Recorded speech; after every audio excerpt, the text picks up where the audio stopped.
Stefanie Fox, welcome to Paper Napkin Wisdom. I'm so excited to have you here with me today. Thank you. I'm excited. I was so excited when you reached out because we met many years ago. So it was nice to hear from you, and I love the work you're doing. So I was honored to Yeah, be asked to yeah, join. yeah. Let's give a shout out to Jason while we're here, right? Jason Yeah, brought us together. We shared a stage to do a roundtable when we're talking about culture in the organization, and you've taken this work and gone a lot further with it. And I'm sure that's going to come out in your napkin. But you shared a really interesting, like I can't wait to get into it. So you shared an interesting napkin with me. Don't make decisions on the doubt days. Why did you share that with me? yeah. Because in my work, I spend a lot of time on stages. I work with a lot of people on inspiration and leadership. And I realized that it means people often perceive that I don't have doubt days, right? That I just am full of inspiration and like I'm always positive and I always know what to do. And like they kind of paint this picture of what they deem success around me. And the reality is, I have a ton of doubt days. But what I have learned is that if I make decisions on those doubt days, I hinder my success because I'm not thinking clearly. I'm being driven by emotions. And when I actually just recognize that, like, this is not a decision making kind of day. This is a maybe not even a stay focused on work day. Maybe this is a take a walk or phone a friend or like do something else, sleep, have a cry, whatever it is. Like, I cannot make decisions, especially big ones, on days that I have doubt in my head because it would actually limit my success. So, this is really interesting. And I think we should, for people listening, get into a little bit of your work because your work is really interesting. You you work with salons, but in a very different way than I hear people working with salons. You work in all the areas that people don't do very well, especially like attraction and retention around key personnel, right? Like, I mean, that's where you spend a lot of Absolutely. your time. Yeah. The people. Yeah, the people. I mean, people problems persist everywhere, but in salons, I mean, I think everybody, well, not me, with my beautiful locks, but people who go to salons, people who go into those kinds of environments see a lot of turnover, right? And I think any of those sort of high customer service touch points, there's a lot of turnover, there's a lot of churn in staff. So, so in your work, you deal with a lot of leaders, owners of salons. You're dealing with a lot of entrepreneurs, right? Absolutely. And saying that you have doubt days, I think it's really vulnerable. It's open for you to be saying that, especially in this like sort of social media culture. Was it hard to come to terms with that? Like the fact that you could have these down days? Was that hard for you to learn as an Yeah. expert? I mean, I think for years, I let doubt shift my course. I would get in my head. I would feel, I've been an entrepreneur the bulk of my career with a few stints of opportunities that have popped up in between where I've been an employee. But for the bulk of my career, I've been an entrepreneur. And in those moments when you're, especially with, my early 20s, when I'm trying to like, what am I going to do with my life? Right. You're on this discovery path. Anytime things felt harder, I would be like riddled with like doubt and like, is this the right course? Like, am I actually supposed to be doing this? And I moved around like paths more than I would have had I had the wisdom of just because it's hard doesn't mean it's not right. And Mm. so I would let those days of doubt kind of spiral mentally and really make me think like, oh, this isn't going to work, or that deal's never going to close, that, maybe you need a different path, or you should move to a different city. Or, I mean, so many decisions that I made in my early career that were made because I was insecure and uncertain. And that didn't ever last. Like it'd be like, there's a day I'm feeling really insecure and uncertain. And I'd go to bed and I'd wake up the next day and it was like clarity.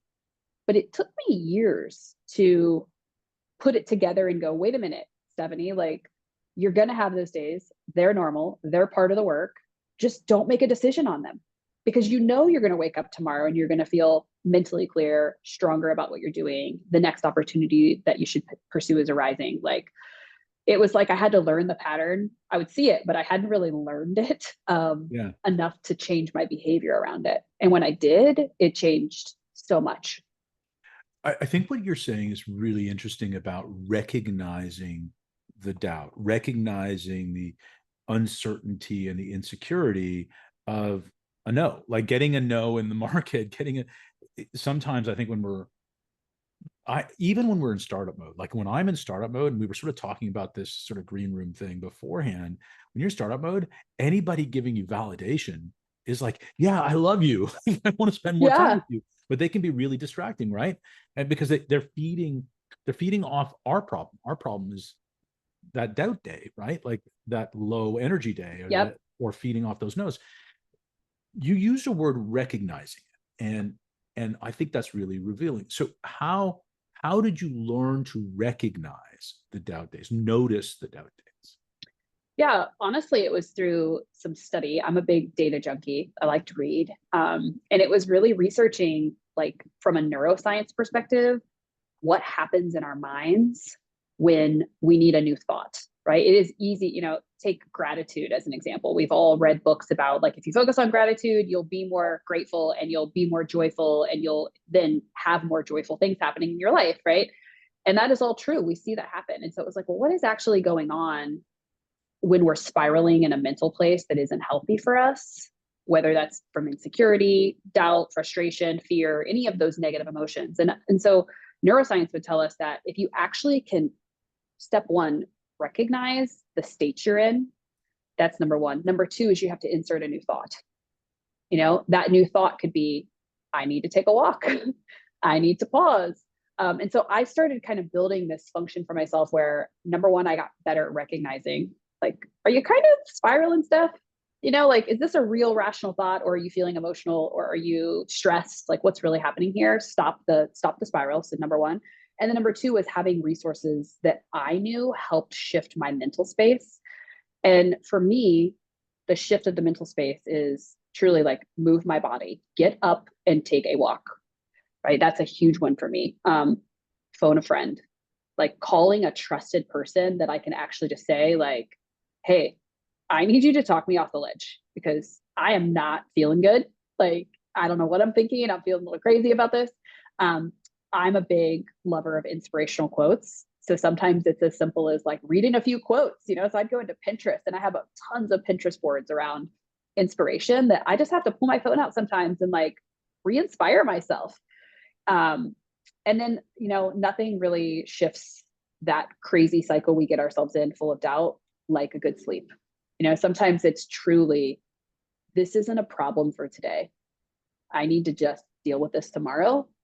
And I learned from experience that it's always all good because the same problem's there tomorrow, but I think differently about it because I've had some rest. I have sorted through my emotions around it. And now I can actually tackle it from my place of power, not from a place of fear and insecurity and uncertainty. So really great. And okay, so you said five things. You ask yourself this question, right? This question of, how are you feeling today about it? Then after you recognize that feeling, you move your body, think about phoning a friend, find some inspiration, and really sleep well. I want to get into the question because I know this about you. We talked about it when we met. I know you like to read and you like to journal, right? Yeah. So do you ask this question of yourself? Is there a rigor around you checking in with yourself in the morning? Is that part of what you do? Just to see, do you do a pulse check on that in the morning? Is that how you do it? Not necessarily. I do journal every morning. Like, so getting my head in the right space kind of proactively is a part of my day.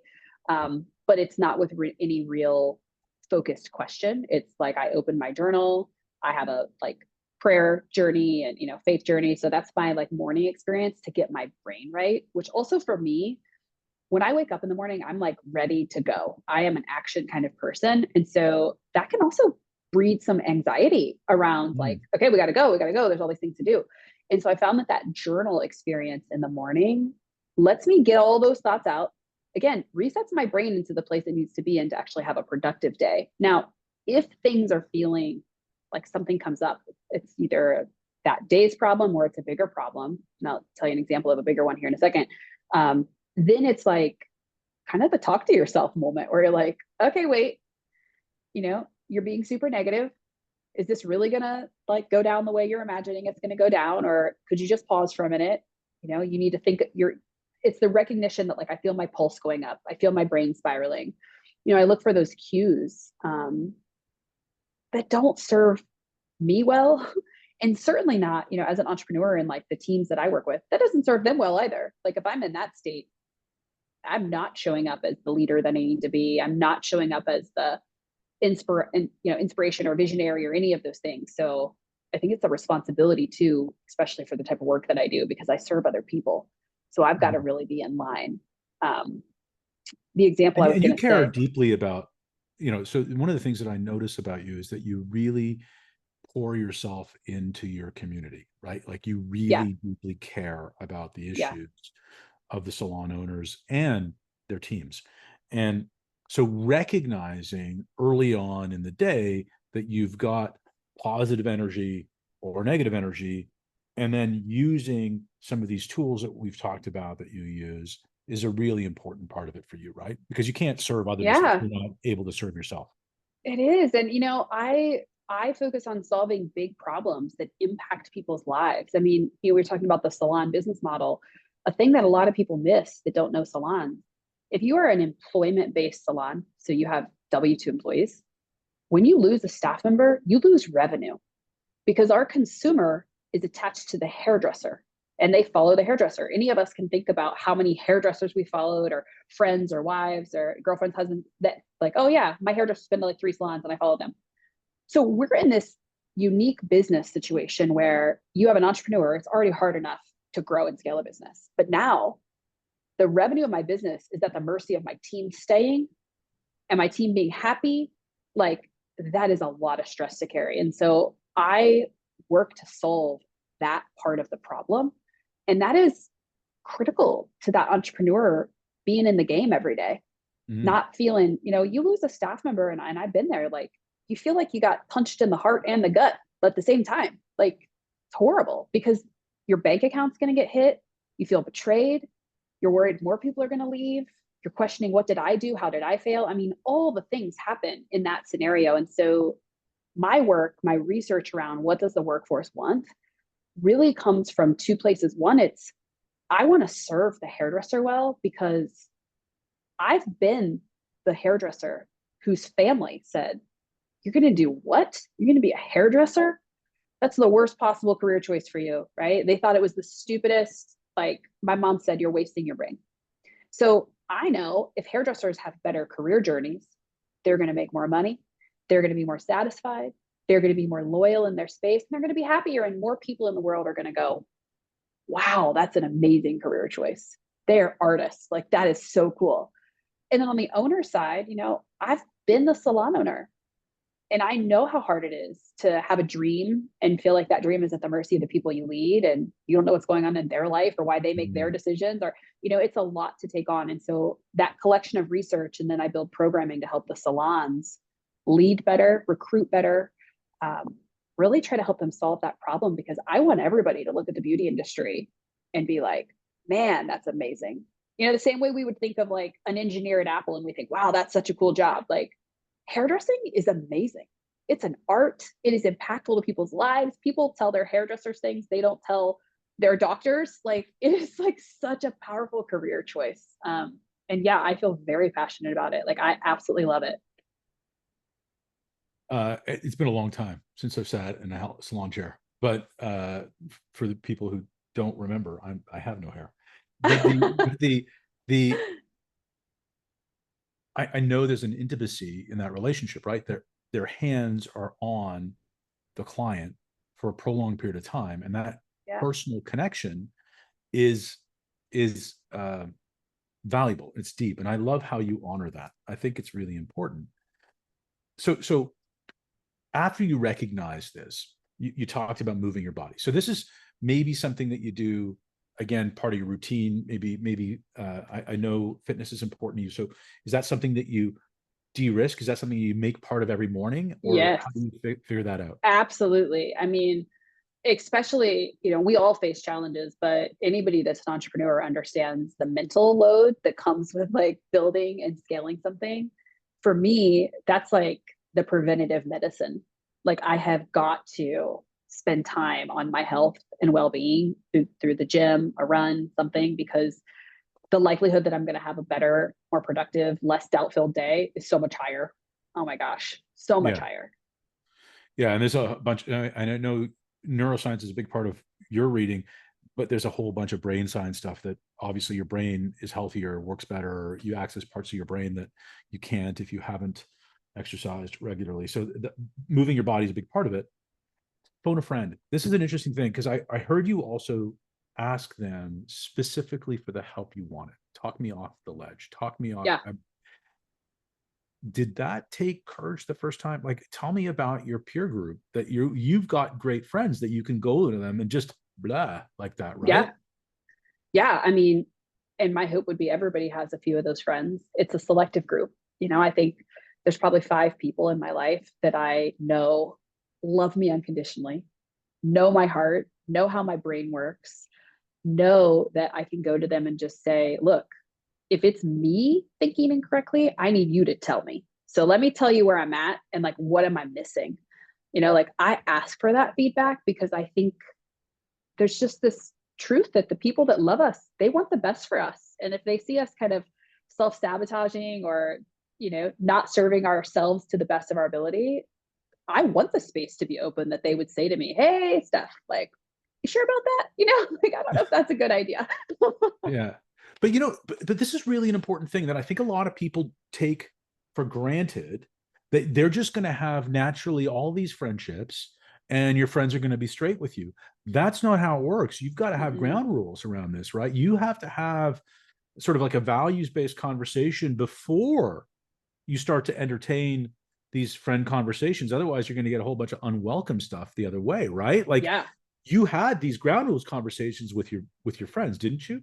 Yeah, for sure. And it's also knowing through time and like the build of that relationship, like, is it a safe space to have that kind of conversation? Not every friend is that kind of a friend. They may not have the skill of giving you the feedback, Mm. and as a friend, one of the things that I really try to do when somebody comes to me is I'll let them, download whatever they need to download. And then I say, do you want some feedback on that?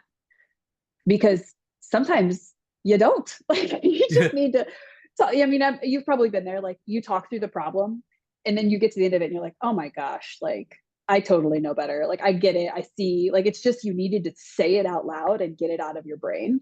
And so Mm. sometimes that's the case too in the phone a friend. You just need a place to download out loud, and then you're like, oh my gosh, like So duh. the veneer also is going to be stuff that people are going to look at you. You're a keynote speaker. You've got a couple successful businesses. Um, thousands of people follow you on various social platforms. Steph's got lots of friends. It's Yeah. easy for you to do this, but I'm alone. I can't do that. What would you say to Yeah. that? I would say the illusion of lots of friends is exactly that. It's an illusion. And I generationally sit in the bucket of people that I grew up without social media and really without much internet access until post high school. So I was like the first group that was like social media launched, like the year after I graduated high school. So I really feel for people that never had that time to not have that constant social comparison and the belief that everything you see online is real. But then even those of us that did have that time, in the last 20 years, it's really easy to forget that. And so I think I would tell people like, I don't have a lot of friends. I have a lot of acquaintances. I have a huge network and I am highly selective with the people that come into my circle because I personally know like I value like connection and loyalty and honesty. And I want those few people that I can go to that know the intimate workings of my heart and my brain and my life. And I don't want any more than that. So go find 1 or 2 of those people. You don't need a lot. You don't Yeah, want a lot. and it doesn't take more than one or two, It doesn't. really. It's too much feedback if it's more than that, right? Then it's very confusing because then people are giving you all kinds of feedback and it's like now you're really confused and full of doubt. Yeah, yeah, that's true. So inspiration. You use Pinterest, which is a great Yeah. tool for this, right? Because you can have search terms and everybody throws up a billion memes. So there's a bunch of stuff up there that can take you down a rabbit hole, but you can also slate it around something positive. What's one of your favorite search terms that you use to bring yourself out Yeah. of the doubt and into the light? Yeah, I'm constantly typing in quotes on fill in the blank, whatever word I think I'm needing, quotes on inspiration, quotes on overcoming challenges, quotes on positivity, quotes on gratitude. Like it all starts with quotes on, because I am very inspired by words. Now, I love a good laugh. I love Instagram for a really funny reel. Like if I just need to laugh, that's where I go. But if I need words, because I'm very logically driven, so the words really hit me differently, yeah, I just quotes on, fill in the word. That is kind of the opposite of the feeling that I'm having at that time, right? I'm looking to Yeah. reset my thinking. And is that part of the recognition, right? Notice what you're feeling so you can find the opposite, and Yeah, that could be your North Star, right? Because totally. they're very related, right? If you're if you're feeling one way, then the other way is in line with where you are. Now, what about sleep? So for some people, they would say sleep's hard when I'm in doubt, right? I've got my Mm-hmm. mind going a million miles an hour, sleep's not coming. What have you found that? How do you deal with that? What's your answer to that? Yeah, there's been very few challenges in my life where I can say I truly can't sleep because of them. And I do recognize that is a very real thing. When the stress level or the overwhelm is so big that you feel incapable of shutting off your mind, that is very real. Um, and I have experienced it, but not at the magnitude that I know some people do. I've developed the coping skills to kind of shut myself down before I really spiral to that level. But I would say, if you struggle that way, what works for me is again to kind of follow the pattern I've described, like make yourself take a walk first before you go to bed, right? Like physically move your body. You don't have to go for a run, just go on a walk, come back, sit in silence, like take a bath or get out a piece of paper and just write whatever comes to your mind or draw whatever comes to your mind. It's like you need mental release, and that enables rest because it's that mental spiral that stops your ability to rest. And sometimes that release is a good cry. I mean, there's a quote, and I can't think of exactly how the words go, but it's something around, like basically it's like saltwater, tears, and sleep, kind of cure all things. And so we go to the beach and it's like, oh, then, we all feel like so refreshed there. Or, after a good cry, you just feel that release, or you wake up refreshed from sleep. And so it's like, you got to find your thing that, and sometimes it's multiple. It's take the walk, write in the journal, take the bath, now try to go to sleep. It's like a build up to get yourself there so that you can release all of that tension and anxiety that's going through your brain. Yeah, and one of the things I noticed about the three things that you said, go on a walk, bathe, take a bath, write a journal. Uh, these things are 10 times better when we don't bring a cell phone with us, right? Those things are better Oh, yeah. when technology is away from us and we get to unplug. And because I think a lot of people, and I see this a lot, I go out for a beautiful walk. My wife Stacy and I take these walks with the dogs, and I see people who bring their cell phones with them for these walks. I'm like, oh, man, you're just not getting it. Like Yeah. this is a chance for you to unplug. Do you do that too? You deliberately leave the phone behind for those kinds of things? So sometimes I wish I was better at it. Sometimes I put on, like when I'm in a mental state that I've taken a walk because of that I need to like release the doubt. Sometimes I put on a podcast. Mm-hmm. Again, I go to kind of logical things. Sometimes I put on music that is without words. I find, if I listen to music where there's actually lyrics, that can both positively and negatively impact my thinking, depending on the song. So sometimes it's just like having a background sound. But I will say, I just spent like last week, I was in northern Minnesota with a group of girlfriends that are mentors of mine. They're all like 25 years older than me. And we went on a fully off the grid backpacking and canoeing trip. And it's off the grid. There is no cell phone service. The guide that takes us has a solar phone in case of emergencies, and that's it. And this is the second year we've done it. And when you're out there, we're out there for 5 days. We're in the wilderness for 7, but like in the actual like hardcore no access for 5. When you're there, your senses work differently. So food tastes better. The same food you eat at home tastes different when your brain, I can only imagine, is not being triggered by like the constant check on social media and the constant scrolling and the ads. And like, it's like something happens. Like your food tastes better, you hear differently, smells are different, like all of your senses kick in differently, you dream differently. I mean, the incredibly radical wild dreams that every one of us had every night sleeping on the ground in a tent, like we'd all wake up like, oh my gosh, I had this dream last night that was just like insane. And so I think making time to intentionally disconnect, like I've had 2 years in a row now where I've done this. And last year was the first time I was without a phone since I had had a phone the first time for any duration of time, you know, and I think I got my first phone at 15, you know, I'm 39.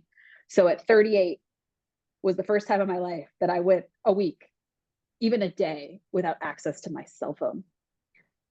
Something changes.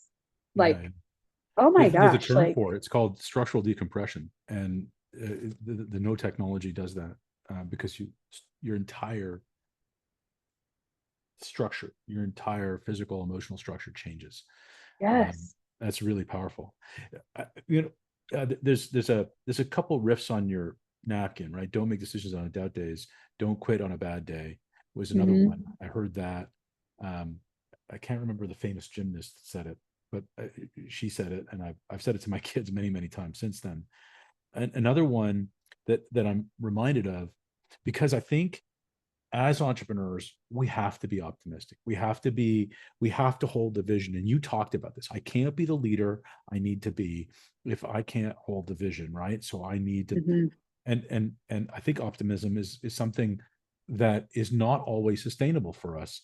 And one of the things that I heard, and it was the greatest quote I heard recently, and I want you to think about it and tell me what you think, is with gratitude, optimism is sustainable, and I can control how grateful I am.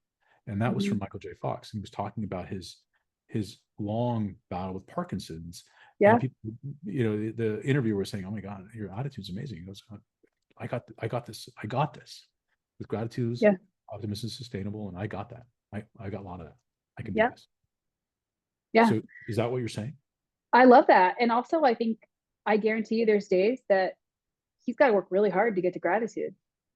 And that's the part that I think is critical for all of us to remember, especially in the world we live in today, where social media easily betrays us, right? Or distracts us, is that you can make an intentional practice of being gratitude filled, being optimistic in order to sustain that kind of life. But it's like the 80-20, you know, like there's going to be sometimes you're just not feeling it, and that's when you have to learn how to take care of yourself. And that's what, for me, like the don't make decisions on the doubt days, that is a conscious, I'm going to take care of me. I'm not going to make a decision that is going to impact things that I really want or really believe or really feel or really know is possible because I'm in a bad place right now. And I think the more, it's a responsible choice, right, to know when you need to care for you so that you can show up the way you want to show up. You know, and like in his case, he wants to be optimistic. He has a lifelong condition that's never going away. And he could sit in that and be miserable. Or he could say, this is what I have. And I want to live my life with joy and be, you know, grateful and happy. And that's a responsible choice. But it Yeah, doesn't mean he feels that way every day. And that's okay. absolutely. And I think we all need to recognize that, because then we set ourselves these standards where we think, oh my gosh, everybody has it so much better than me, or their life is great, mine sucks. And it's like, no, we all have days that it's not great. And I think that's really powerful. Like, I mean, you're saying that, you know, stay away from challenges, bigger challenges, when you recognize that you've got this down day. So I want to end the word end paper napkin with a gratitude thing. This is a new thing that we're doing, and at the end of every episode, we're asking our guests to shout out somebody and say a word of gratitude to somebody that's important to them or has been an inspiration to them. Um, who would you like to shout out today? Yeah, I would shout out, her name is Virginia Meyer, and she's one of the women that was actually on this Boundary Waters trip with me. I met Virginia in 2008. I did some work for her for many years, but really interesting. You know, I would shout her out because she has taught me so many life lessons that help me show up and be responsible for the life I want to build for myself. But 2 years before I ever met her, I knew who she was because she worked in a company I worked in, but she was in, you know, in the C-suite and I was not. Somebody said to me, "You're going to be the next Virginia Meyer." And I was like, "What?" You know, and I was very flattered. And because like she was this like unattainable powerhouse woman, you know, who just 2 years later was a person I had the opportunity to work directly with. And not too long after that became my closest mentor and one of my closest friends. And now I've had, almost 20 years of this incredible gift of her friendship and her wisdom. And so I would just shout her out as somebody that is like, oh my gosh, to have her in your life is like the biggest blessing. That's wonderful. I am grateful that our friend Jason brought us together and that we were able to share that time and share this time. Stefanie, thank you for coming to Paper Napkin Wisdom. Thank you for inviting me.